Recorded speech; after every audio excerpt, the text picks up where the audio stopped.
When that budget was sent to the chief of staff, I wasn't the minister. It means that he did not adhere to this budget I left with him and change the budget to the chief of staff. So he should accept responsibility that he changed the budget and he indicated $10,000 for the players. 2, he also gave an inaccuracy here, a statement which was not inaccurate. He said that they paid $15,000 as qualification bonus to the players after the preliminary stage. The players won only 2 matches, so why did you pay 15,000?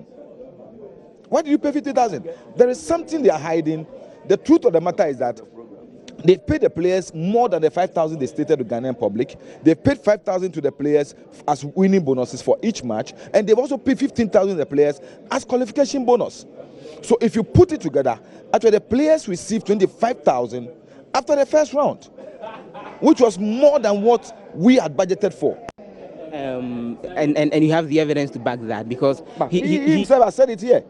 He said it here. Either he was confused or he was not speaking the truth. But as far as the budget issue is concerned, this is the evidence. This is the budget I left with him as the head of the transition team that met me. So if a budget was prepared as the 10th of January to the chief of staff, then that was his budget, not my budget. Okay, but your budget, for example, when it comes to the qualification, at least for the group stages, indicated $8,000. Yes. And, well, at least from the initial discussion that had come up from the initial discussion. From the first match to the final, $8,000. You understand? $8,000 from match 1 to the final. Not for individual matches, as in $8,000 per match. I'm saying that's $8,000 per match to the final. It doesn't matter whether you are in final or semi-finals, $8,000. That's the standard bonus for all Black Star matches. That's what we proposed. And then they varied it. They paid $5,000 to them as winning bonus and also paid $15,000 as qualification bonus, which is more than $10,000 per match. But he maintains they never paid winning bonus. But he said it here. And when he was asked, the Blairs played 3 matches. Why did you pay 15 matches? Because they qualified. And then he also said that they paid them another $6,000. Yes. So what are you saying? From the knockout stage. And what was the 12,000 two men for? There was another 12,000. What was meant for? It was what? Don't interpret. I'm talking about what he said here. Slash from 12,000 to 6,000. He explained. Who presented?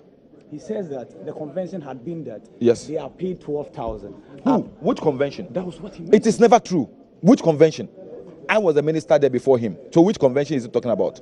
Well, which convention is he talking about? When I came, the budget, the bonus they had left was 10,000, and I negotiated and brought it down to 8,000, and that's what I maintained, that's the bonus we should pay to the end of the tournament. So are you saying he varied it, or the chief director? But I wasn't the minister as at 10th January. But he's also producing a document coming from the chief director.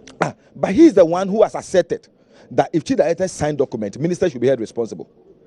He asserted here, so he should be held responsible for that budget. That's his budget. Generally speaking, what do you make of his responses to the questions? That's what I'm saying. Either he was confused or he was lying. That's quite harsh. It's not harsh. But how can you say I gave you a budget stipulating 10,000, 12,000, 15,000 when I have not given you a budget of that? The budget I gave you, that's what I've shown to you.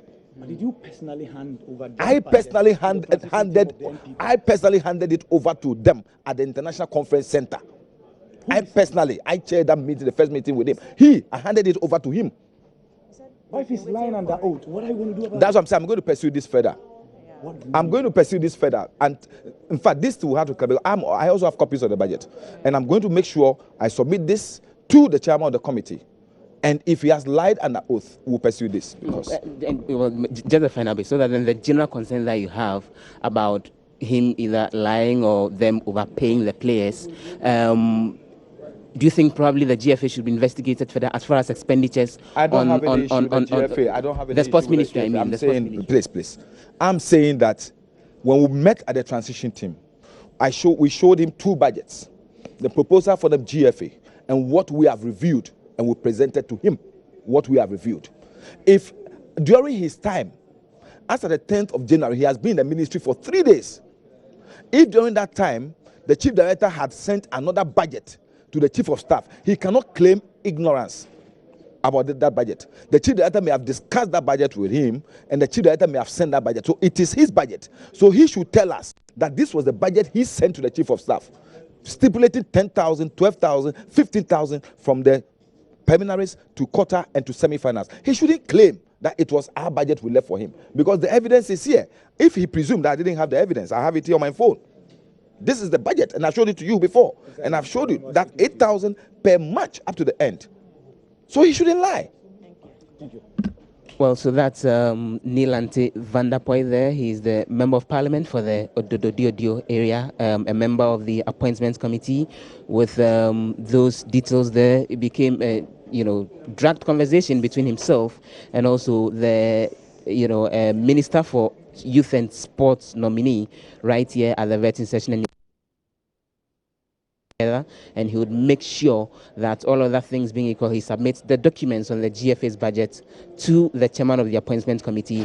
He's claiming the Honorable Isaac Esiama lied on the oath and that he would want that investigated further. We'll see how it goes. The next nominee that we are expecting to appear here for the vetting is Mr. Ibrahim Mohammed Awal, who is the Minister Designate for Business Planning. That session will be beginning sometime soon, but for now, the members of the Appointments Committee are going to the main chamber, and it's expected that the chairman of the committee, Joe Sewus, will be laying the fourth report of the Appointments Committee on the ministerial nominees, which covers a number of people, 6 of them, including Joe Gate, Kwesio Fourier-Siama, and some other 4 others. They are expected to give approval for that, after which they would be debating and voting on whether or not Otiku Afisa Jaba should be approved as Minister Designate for Gender, Children and Social Protection. When all that is done, then the Appointments Committee would begin sitting to hear from Mr. Mohammed Awal,